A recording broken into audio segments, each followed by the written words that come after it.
Hello folks and fans, and welcome to another edition of Now We're Piping with Dr. Rockwood.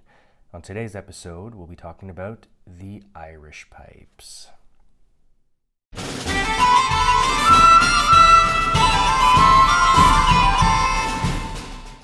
So, as you might have assumed, today we'll be talking about Peterson pipes. I have two of them in my collection, both of them from eBay. I'll show you the pipes and talk a little bit about them. So first up here we have a Peterson Killarney.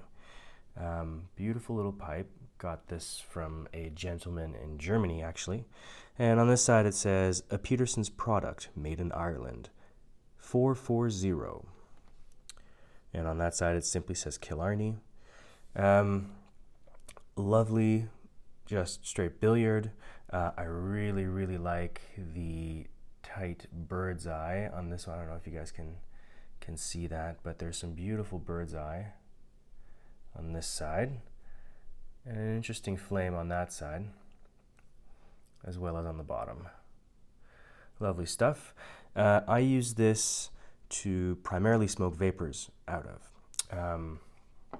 This is my vapor pipe, and it smokes great. It did gurgle once or twice, but it wasn't anything drastic. Now, with that being said, there is a bit of a catch. And again, this is the danger of buying pipes on eBay. Nothing is as it seems. So, got the pipe, everything was honky-dory, it looked pretty, it looked nice, cleaned it up, made sure, it was sanitized and ready to smoke. But, you might see this here, it's not a tooth mark, that's a hole. First time I ran a pipe cleaner through the stem here with these P-lips, you're supposed to insert them lightly, just millimeters at a time, and twist. And that's supposed to start spiraling it, helping it go through, which is essentially a corner around the button to get up into the stem. So first time I ran a pipe cleaner through it, I did it very gingerly. And then the bottom here, I don't know if you can see it. Yeah, this part here, the piece of plastic just snapped right off. So now there's a hole running through the bottom of the stem into the tube itself. And I'll get a pipe cleaner, let me show you what I'm talking about. Hold on 1 second. And I'm back. Sorry about the wait. So now you're supposed to use a tapered pipe cleaner. That's what Peterson says. But in reality, a normal pipe cleaner should do the job. These pipes are designed to be able to take all manner of pipe cleaners, bristled and soft, cone-shaped ones or straight ones, but it's not supposed to pop through the bottom. Now, can you see that white bit right there? Yeah, that's a hole.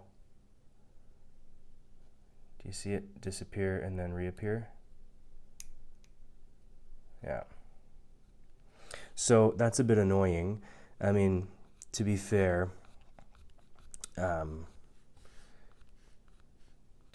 like that little hole is, pretty much covered by my lip every time I put the pipe in my mouth anyways. So it doesn't make a huge difference in terms of smokability. However, it does make a pretty big difference in terms of value of the pipe, resellability. So that's a bit of a bummer.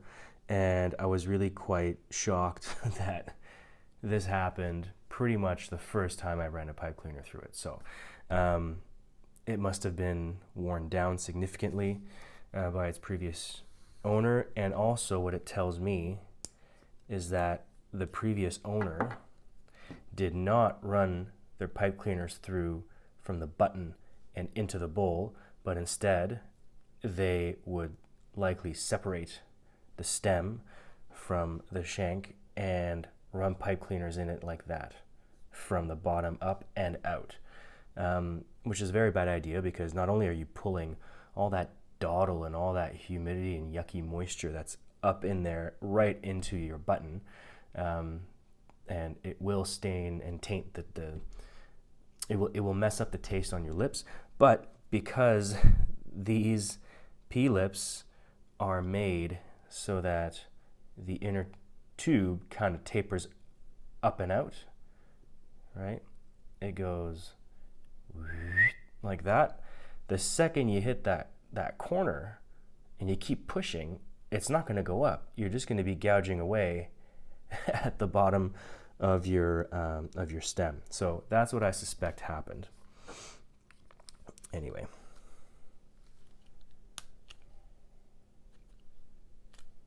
Still very nice pipe though, very good purchase.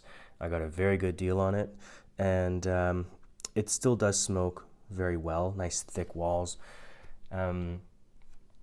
Like I said, it does tend to gurgle on me a little bit, but as mentioned in my previous video, I just basically have to change my technique and not draw as quickly. I am a cigarette smoker, so I'm used to taking long, harsh drags off of you know, my tobaccos, and this pipe has definitely been an exercise in patience and an exercise in just how much smoke is too much smoke to be drawn through the pipe. So great pipe. I have my reservations about it, but that's okay. It still smokes fine, and I have to adapt to the pipe. And once I did, it smoked like a charm. So moving on to the next one. Now this one is a workhorse. So this is a Peterson's Deluxe saddle stem billiard. On this side it says made in the Republic of Ireland and 5S. Now this pipe I smoke burleys out of. Not just any burley, Peterson's University Flake. It's dedicated to this blend, and I really love University Flake. What can I say? Not that I would ever smoke anything else out of it. I just never have. But as you can see here, gorgeous pipe. Beautiful. Beautiful grains here. Some nice flame. Gorgeous, gorgeous pipe. I have nothing bad to say about this pipe. It's always reliable. It always smokes cool. It has never ever gone wet on me, ever.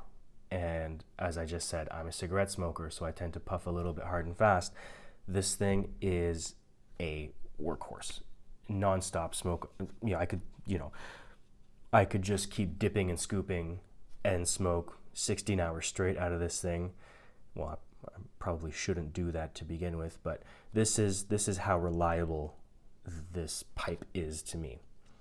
Only thing though is that upon closer inspection, I don't know if you can see this in the light, but you'll notice that there's some grooves on the inside here of the tenon. And I was doing some research. I couldn't find anything to that effect. So I contacted Peterson's, and I sent them an email about it, and I asked them, what's going on with the shape, Peterson Deluxe. Was there meant to be a stinger in here? Was it a system pipe? Because it's not quite drilled like a system pipe. At least I don't think it is. This looks fairly, standard in terms of drilling. What's going on? And then they said that this model is no longer in production, but that it did come with a stinger, and it was sort of like a half attempt at creating a system billiard that wasn't either an army mounted pipe or that was just incredibly thick. They unfortunately don't carry the stingers anymore. Not that I think I would use it, but I like to have it just to maintain sort of the originality of the pipe as a whole. So anyway, it's not the end of the world if I don't have the stinger, but at least now I have my answer as to why those grooves are there. So thank you very much for watching. This has been Now We're Piping with Dr. Rockwood. Good evening.